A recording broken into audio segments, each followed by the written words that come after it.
Ya dame. Sena.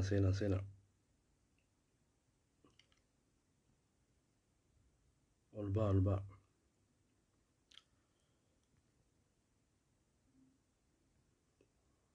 Sagaleen dhagama. Sagalee hoo jiraatte mee? Mallattoo sagaleen jira.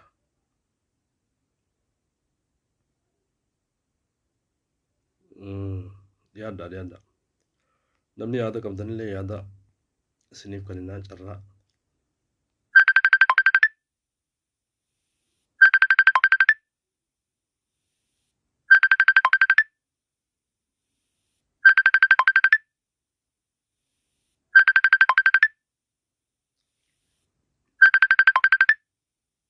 Yaadda mee?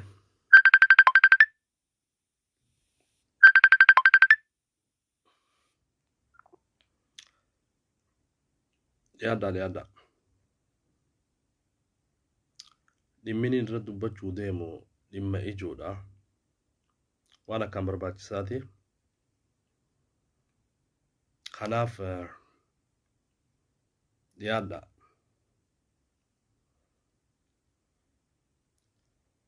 Sagaleen koo dhagama.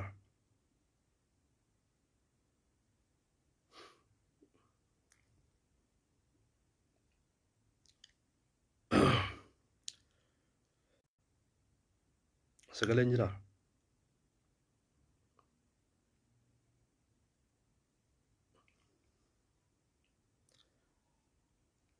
Isammal.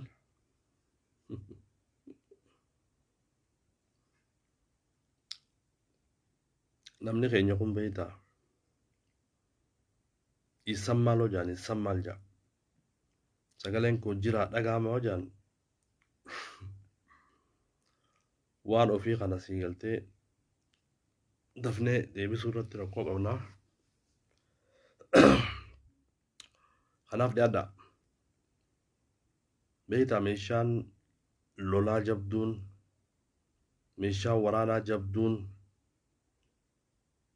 dirree waraanaa jabduun har'aan tana sii galtee sooshaal miidiyaa kana ta'ee jira.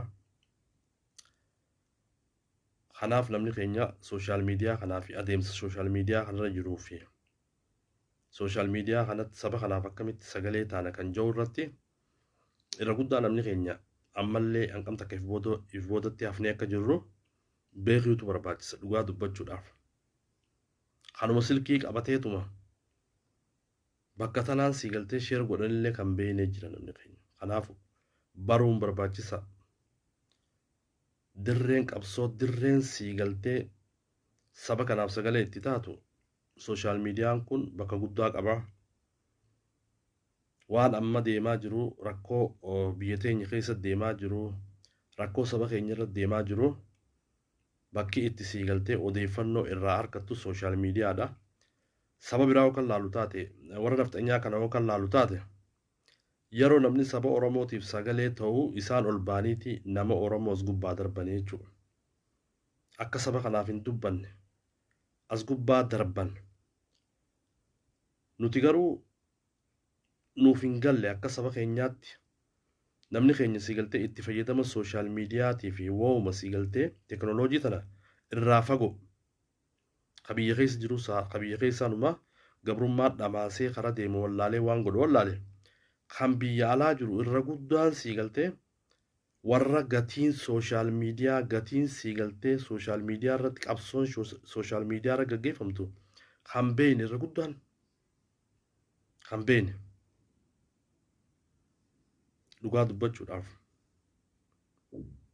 warra sii galtee sooshaal miidiyaa kana gubbaa taa'ee sa'aa Oromoon sii galtee miidhamaa jirtu kanatti sa'aa sabni keenya gabrummaadhaan waxalamaa jiru kanatti Hani waa'ee sii galtee nama kofalchiisu nama gammachiisu sankoor dofuu jira jechuudha. Kun dogongora guddaadha.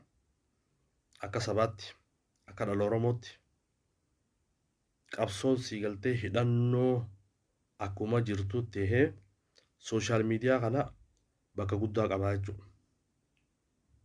Sooshaal miidiyaa kanarraa mee namni nafxanyaa warri nafxanyaa yookaan warri saba biraa kanas gubbaa sii galtee akkaawuntii isaa bulook irra godhan dhageessanii beektu.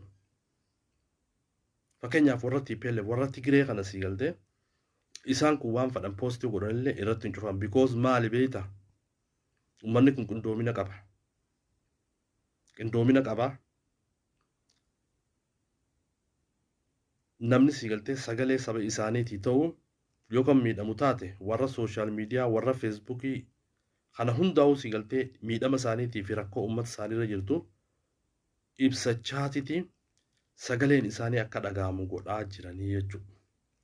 Nuti ammallee wanni sooshaal miidiyaa kun akkuma taphaa akka sii galtee madda bakka jookii irraa dhageessu bakka sii galtee itti gammaddu akkasumatti fudhanna. Sooshaal miidiyaan sagalee uummata keenyaa, sagalee uummata cunqurfamaa, sagalee uummata Oromoo kan miidhamaa jiru, rakkoon biyya keessa uummata keenya irratti gaggeeffamaa jirtu bakki itti addunyaadhaaf ibsinu as gubbaadha. Kanaaf abshaala ta'uun barbaachisa. Namni keenya abshaalummaa tana sii galtee nuuf hafti dhugaa dubbachuudhaaf. Kanaaf abshaala haa taanu. Kanaaf sagalee namni Oromoo kan as gubbatti bahee dubbatu saba kanaaf sagalee ta'uuf miidhama uummata Oromoo haala danda'uun sii galtee addunyaa fi Oromummaa sii galtee miidhama saba keenyaa quban qabne hubachiisuuf jechuudha. Kana sii galtee irratti hojjechuun barbaachisa. Kanaaf namni sheer godhuun beeynis walirraa baruu. Faayidaan sooshaal miidiyaan qabsoo Oromootii fi sagalee Oromoo dhageessisuu keessatti maal akka ta'e baruutu barbaachisaa jechuudha dhugaa dubbachuudhaaf. Kanaaf bakka tana sii galtee akka sabaatti abshaala haa taanu yeroo nuti warri as gubbaa dubbatu saba keenya kanaaf sagalee yeroo taanu yeroo miidhama uummata keenyaa dubbannu riippoortii nu godhaniiti torbaan tokkoo fi baatii takkaaf as gubbaa diileet nu godhaa jiran. Warri nu godhu kun eenyu beektu? Warri nafxanyaa kun qindoomina qaba. Isaan sii galtee gama sooshaal miidiyaa kanaan tokkummaadhaan sirra bobbaanii akkaawuntii ijoollee Oromoo cufsiisuu yuutuub ijoollee Oromoo cufsiisuu irratti qindoomina qaban. Namni keenya dhugaa dubbachuudhaaf nama Oromoof sagalee ta'u tahaa jiru kan uummata kanaaf sii galtee miidhama Oromoo dubbachaa jiru yeroo diinni sooshaal miidiyaa kanarratti akkaawuntii cufsiisu akka waan hin dhageenyetti akka waan humaan beeynetti sagalee waliif hin taanu jechuudha dhugaa dubbachuudhaaf. Eessa akka jiru laala. Eessa uummanni keenya akka jiru laale. Kanaaf waan sabaa waan nama sii galtee saba kanaaf sagalee ta'uu nama saba miidhama saba keenyaa dubbatu saba Oromoo dubbatu sheer godhuun barbaachisaa. Addaan baafachuun barbaachisaa. Oromoon dayyuusa ta'uu hin qabdu. Fakkeenyaaf amma peejiilee nafxanyaa yookaan laallu taate peejii isaanii gurguddoo qaban tana kan laayik godhu eenyu laayik godha? Isaanii Oromoon laayik godha. Wallaalaanis haa ta'u beekaatis haa ta'u. Kanaaf Oromoon namni Oromoo dura saba biraatii fi nama biraatiif bakka kannuu dura waliif bakka kannuutu barbaachisa. Uummanni dammaqaan uummata akkanaati. Uummata bakka walii kannu. Uummata sii galtee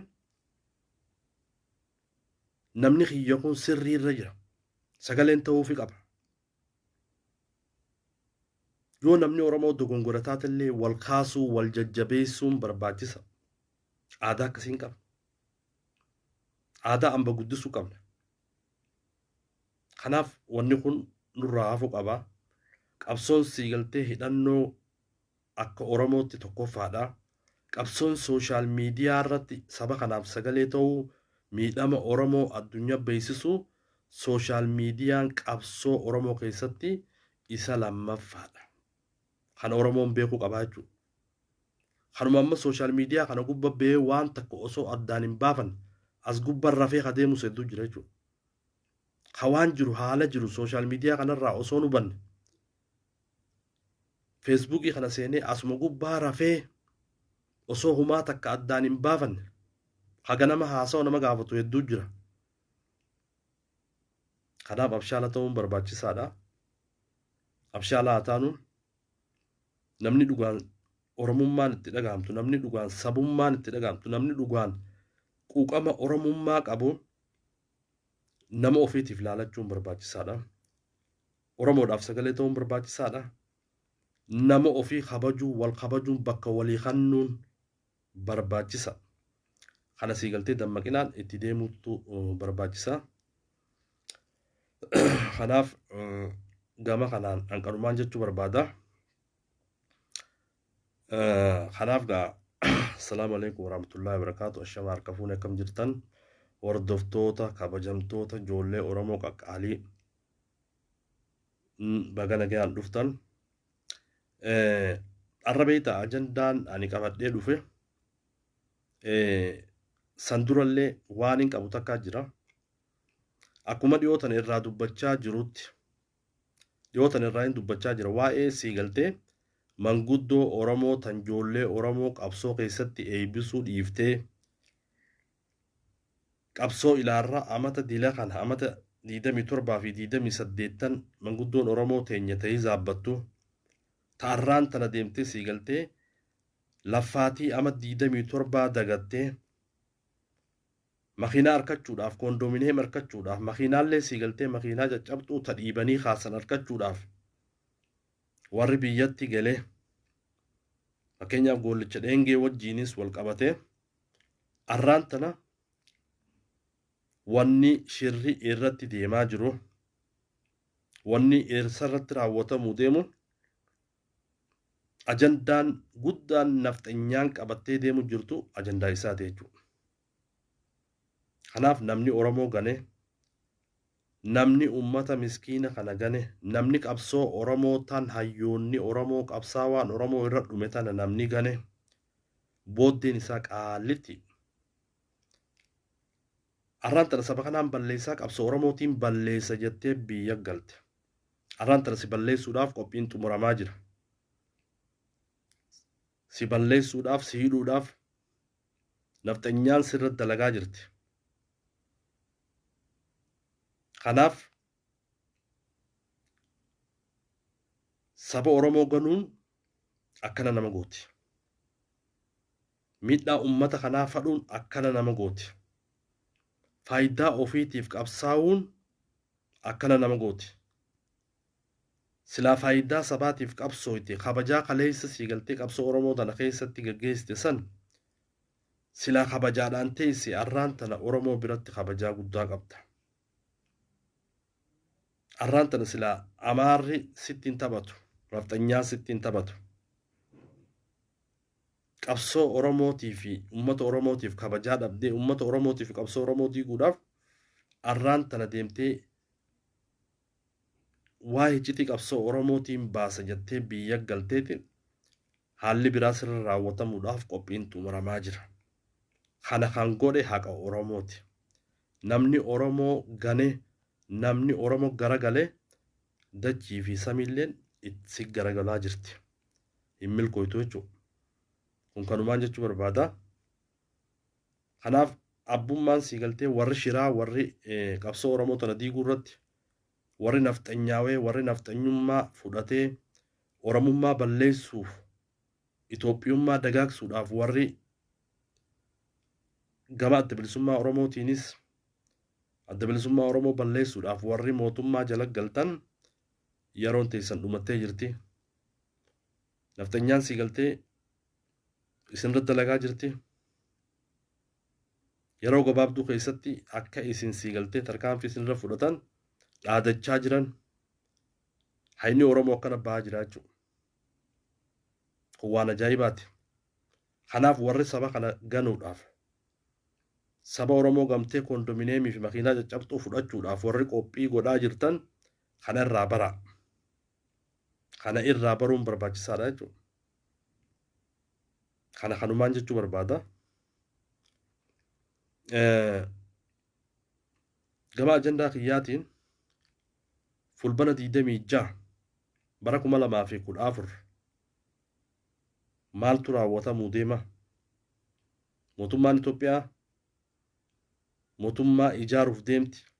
Mootummaan isaan ijaaruuf deeman mootummaa Itoophiyaa takkitti mootummaa sabni Amaaraa olaantummaa itti argatu, mootummaa aangoon warra nafxanyaa taate, mootummaa Ortodoksii fi warri Pheenxee olaantummaa biyya Itoophiyaa keessatti itti mirkaneeffatan mootummaa akkasii ijaaruu deeman jechuudha. Kana yeroo jennu wanni takka takka sii galtee odeeffannoon takka takka akka ba'aa jirtutti yeroo fulbana 26 kana caasaan gubbaarraa ilaa hanqa olitti ilmaan nafxanyaatiin akka qindaawee jiru odeeffannoon ba'aa jirti. Odeeffannoon ba'aa jirti. Magaalaa Finfinnee ta Oromoon ijoolleen Oromoo kaleessatti dhumte. Ijoolleen Oromoo qeeroon Oromoo 5,000 sababiin irra dhuman sababa maaster pilaanii sababa qotee bulaa Oromoo lafa Finfinnee irraa buqqaasanii nafxanyummaa babal'isuu fi Oromummaa balleessuu irratti sababa kanaatti ijoolleen Oromoo kaleessa kaatee harka qullaa diina dura dhaabbattee wayyaanee buqqaaste. Sababiin guddaan ka'umsaa Finfinneedha jechuudha. Arraan tana Finfinnee lafa Oromoo tan Oromoodhaaf takkaan tolin. Finfinnee lafa Oromoo kan guyyaa tokko haati Oromoo Finfinnee irra gammaddeen beekne. Finfinnee kan Oromoon sii galtee guyyaa tokko biyyattii jettee irratti sii galtee hojjattee dalagattee guddattee hin beekne. Tan uummanni keenya naannoo Finfinnee jiru kan warri sii galtee abbaan lafaa kan itti dhiibame kan itti Oromummaan keessaa badde kana arraan tana sii galtee lafa Oromoo lafa Finfinnee san hooggana haareya nafxanyaa irraa ta'e Nugusuu Xilaa'uun kantiibaa magaalaa Finfinnee godhuudhaaf haaldureewwan barbaachisu hundi xumuramee gabbahaa jira jechuudha. Gabbahaa jira. Nugusuu akkasuma itti aanaan isaatiis warra nafxanyaa irraa kan ta'e gabbahaa jira. Qabsoon ijoolleen Oromoo irra dhumtee Finfinnee sii galtee gaafiin ijoolleen Oromoo irra dhumte. Ta ijoolleen Oromoo 5,000 fi ol irra dhumte lafa Finfinnee tana. Kanaaf gaafii ijoolleen Oromoo irra dhumtee osoo hin deebisin nafxanyummaa babal'isuudhaaf eenyummaa lafa Oromoo ta Finfinnee san balleessuudhaaf kantiibaa haaraa mudanii jiran jechuudha. Asbaa mudamee jira nafxanyaan. Nugusuun mudamee jira. Kantiibaa magaalaa Finfinnee ta'ee jiru. Asbaanii sii galtee labsuutu hafe. Fulbana 24tti labsuuf deeman. Kanaaf mee warri sii galtee badhaadhina Oromiyaa jettan. Mee asbaa dubbadha. Kaayyoon teessan Oromoo fi Oromiyaa guddisuu fi uummata Oromootiif dalaguu fi uummata Oromootiif dalaguu fi miti. Kaayyoon teessan badhaadhinni Oromiyaa uummata Oromoo gabromsuu, eenyummaa Oromoo balleessuu, lafa Oromoo nafxanyaa qubsiiftanii, nafxanyummaa babal'iftanii lafa Oromoo san sii galtee eenyummaa lafa Oromoo jijjiirtanii warra san qubsiiftanii sii galtee booda sagaleedhaan Oromoo akka caalan godhu wanni sii galtee bilisiqinnaan Oromiyaa dalagaa jirtu. Kanaaf Amaarri halkanii guyyaa keessaafuu ispeeshaalii torbaan kana gammachuu ajaa'ibaatti labsachaa jiran jechuudha. Magaalaan Finfinneen isaan harkatti galuu biitii Itoophiyaa jaamtu san sii galtee fulbana 26 booda isaan harkatti galuu eenyummaan isaanii aangoon abbaa isaanii aangoon minilki aangoon warra isaanii laaftumatti sii galtee harka isaaniitti akka deebi'uuf deemtu gammachuu labsachaa jiran jechuudha. Hoolayyiin warri umaan beeyne, warri ifin beeyne, warri seenaan beeyne, warri Oromoo bakka buuna jedhee halkanii guyyaa sii galtee lafa dhiitu kan ummata kanaaf guyyaa tokkollee sagalee tahee hin beeyne badhaadhinni Oromiyaa deeggartoonni hoolayyiin maal jettan meerra? Maal jettan? Ijoolleen Oromoo lafa Oromoo tanaa jecha wareegamtee jiti.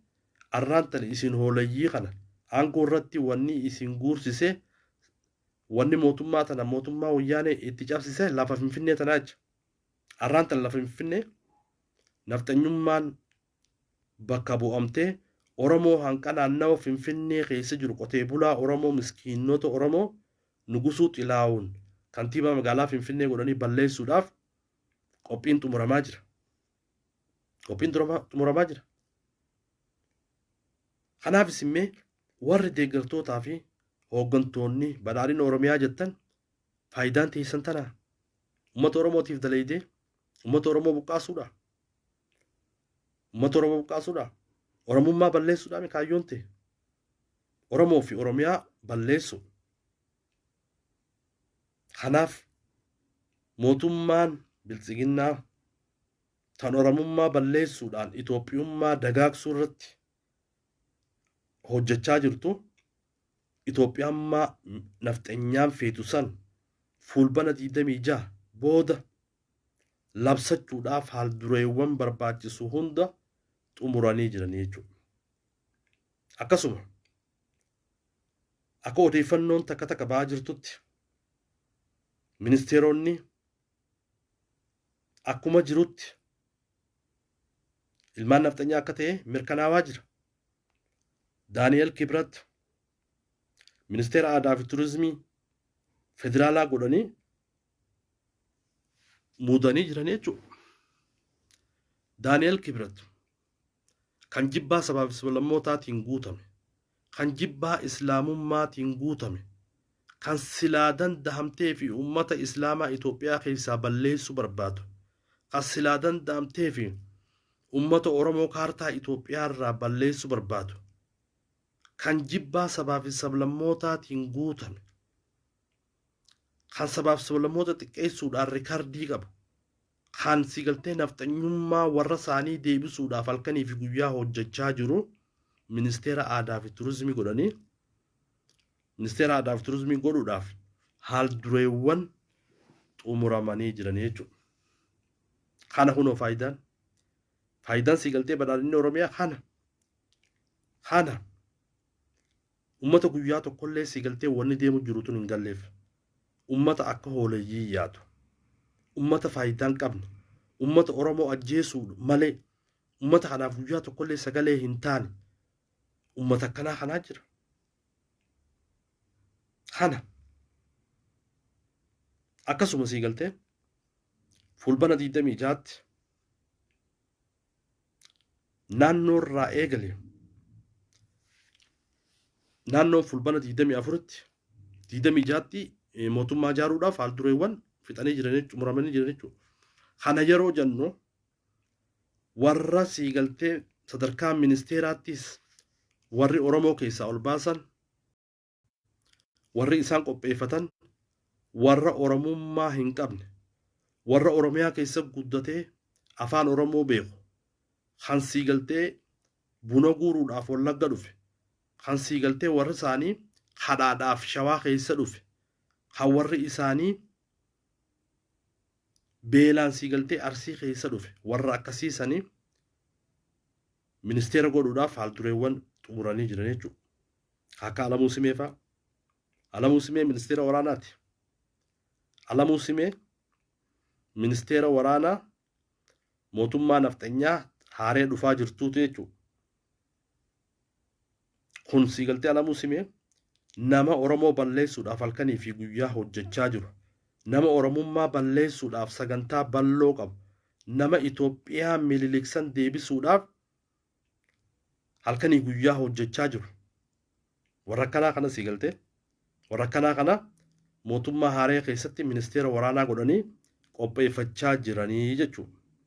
Kun sigaltee dhala Oromoo qulqulluu ijoollee Oromoo tan mootummaan tun teenya jettee naannoo namaa dhumaa jirtu dhalli Oromoo tan qawwee siigaltee qawwee harka keessanii qabatanii mootummaa tanaaf du'aa jirtan arraan tana siigaltee eenyummaan tee baduudhaaf hojjetamaa jira jechuudha.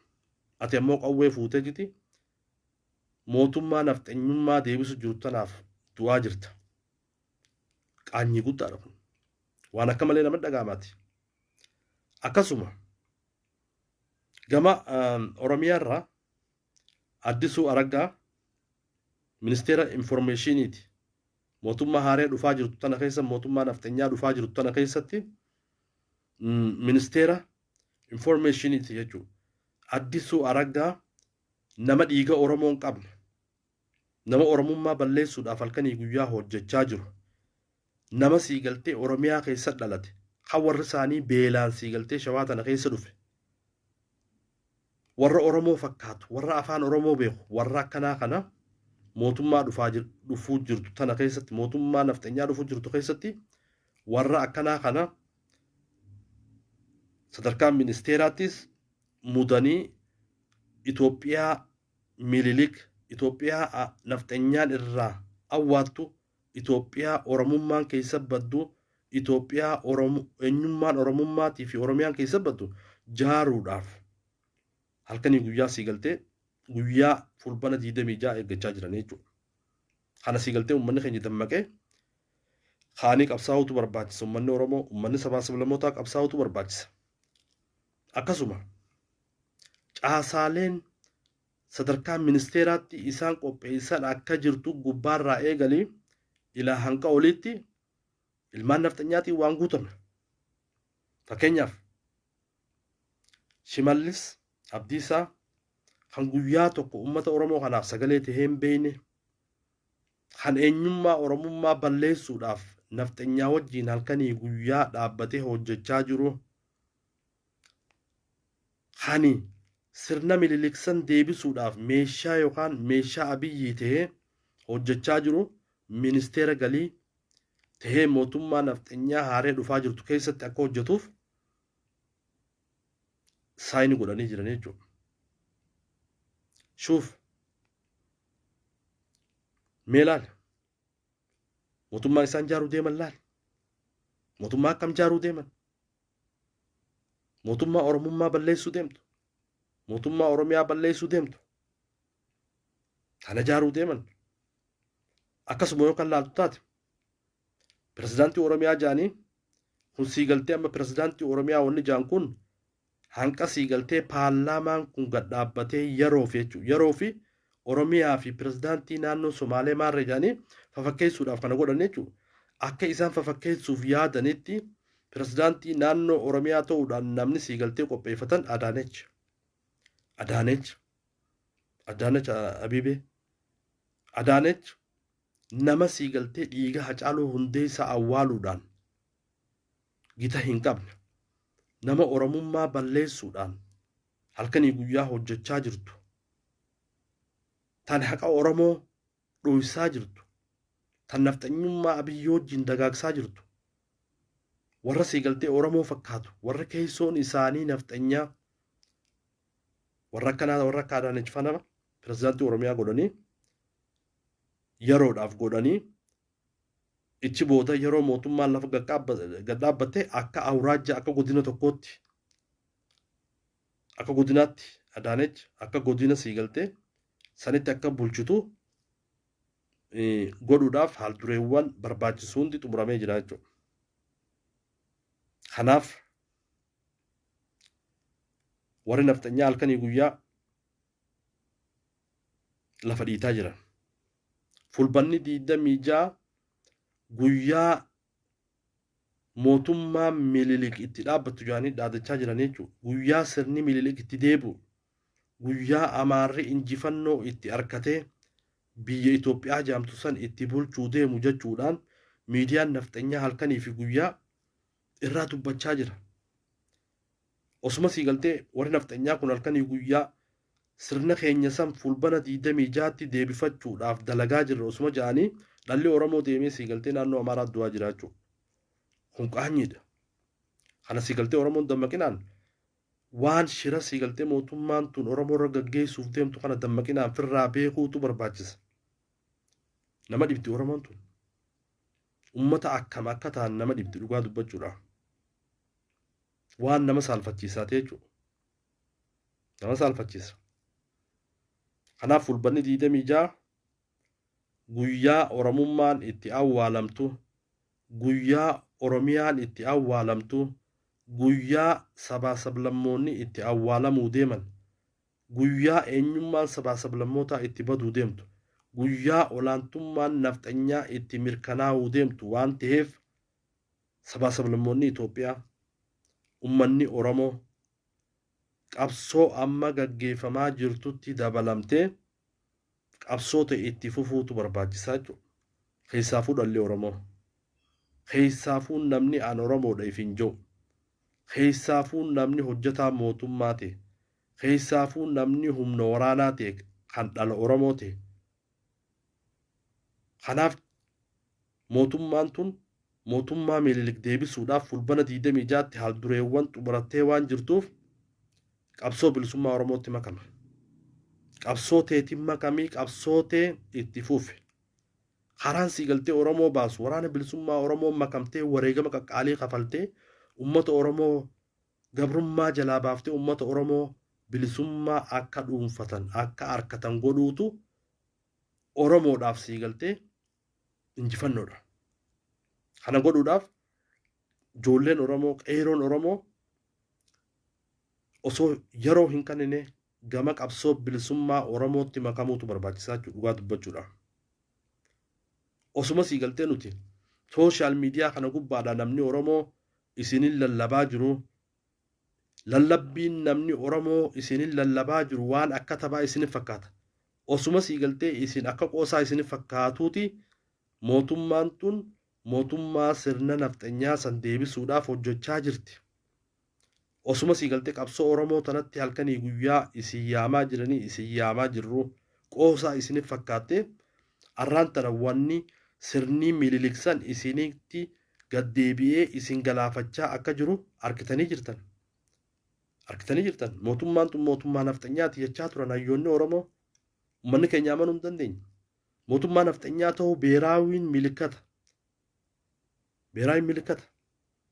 Nafxanyaan arraan tana siigaltee biyya Itoophiyaa keessatti olaantummaan biyya sana hoogganaa akka jirtuu fi nafxanyummaa siigaltee kaleessa Oromummaa balleessaa turte saniin irra dhaadachaa jiran jechuudha nafxanyaa kun. Kun silaa saba Oromootiif gaadha. Sabni Oromoo kan silaa gabrummaa jalatti arra buluu miti. Kan ka'ee falmatee waraana bilisummaa Oromootti makamee injifannoo galmeessu. Kan garaasaa hidhatee uummanni Oromoo siigaltee waraana isaatti makamee mootummaa shiftaa nafxanyaa tana ofirraa kaasu malee uummata gabrummaa jalatti akka amma bulaa jirutti uummanni keenya buluun qaanyi salphina uummata Oromoo irraa. Kanaaf uummanni keenya bal'aan sabaa sablammoonni salphina siigaltee eenyummaa ta'e salphisuun fulbana 26 booda sitti as deemaa jirti. Naannoon ni jaamaan jiru. Oromummaa wanni jaamaan jiru, Somaalummaa wanni jaamaan jiru, Affarummaa wanni jaamaan jiru. Fulbana 26tti eenyummaan kee sirraa mulqamee eenyummaa Itoophiyummaa sirra fe'amuu deema. Amantiin tee sirraa mulqamtee amantii mootummaan feetu qofa sirra kaayuudhaaf haal dureewwan mijjeessanii xumuranii jiran. Kanaaf uummanni keenya ummanni Oromoo, ummanni Islaamaa, ummanni sabaaf sablammootaa hundinuu mootummaa siigaltee eenyummaa balleessuudhaan mootummaa amantii ifii barbaadde akka ati amantii tee sirraa mulqanii akkuma gaafaa baashisan mootummaa akkasiitti dhufaa jira jechuudha. Tanafirraa qabsaa'uudhaaf sabaaf sablammoonni Itoophiyaa guututti harka wal qabannee qabsoo itti fufuutu barbaachisa. Kanaatu barbaachisa. Carraan siigaltee sabaaf sablammoonni qaban kanaa jechuudha. Kanaaf antanumaan jechuu barbaada. Uummanni keenya fulbana 26 waan mootummaan tun sirra gaggeessee eenyummaa kee balleessuu fi Oromiyaa balleessuu fi Itoophiyummaa si fudhachiisuudhaaf sochii godhamaa jirtu tana dura dhaabbachuudhaaf qabsoo bilisummaa Oromootti makamtee wareegama qaqqaalii fi injifannoo galmeessuudhaaf tattaafachuutu isinirraa eegama. Akka dhala Oromootti saniitu dhala Oromoorraa eegamaa jechuudha. Oromoon dammaquutu barbaachisa. Namni keenya namni Oromoo kun osuma teenyee mootummaa tana siigaltee mootummaa tana firraa haafna jennee osuma afaaniin waan hin taane siigaltee manaaman taane manaamaa jirruuti mootummaan tun humna godhattee arraan tana siigaltee sirna nafxenyaa leellisaa jirti jechuudha. Arraan tana sirna nafxenyaa gadhaabuudhaaf fulbana 26tti qophii barbaachisu hunda xumurtee jirti. Kanaaf Oromoon qabsaa'utu barbaachisa. Arraan tana bakki dheeytee qabsooytu akka durii miti haalli hundi mijaa'aa jira. Waraana bilisummaa Oromootti makame. Wareegama qaqqaalii baase. Wareegame. Oromoof wareegamte. Saba kanaaf wareegamte. Haqa qabdaa. Dhuga qabdaa. Shahiideedha dhugaa dubbachuudhaaf. Namni haqa isaa irratti du'ee lafa isaa irratti du'ee waan saatiif kan du'e shahiide.